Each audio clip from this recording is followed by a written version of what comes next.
అతి పరిశుద్ధుడా స్తుతి నైవేద్యము నీకే అర్పించి కీర్తింతును. అతి పరిశుద్ధుడా స్తుతి నైవేద్యము నీకే అర్పించి కీర్తింతును.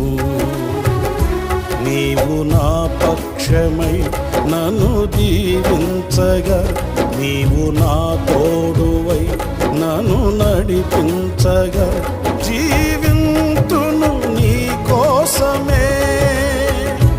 ఆశ్రయమైన నా యేసయ్యా, అతి పరిశుద్ధుడా స్తుతి నైవేద్యము నీకే అర్పించి కీర్తింతును. అతి పరిశుద్ధుడా స్తుతి నైవేద్యము నీకే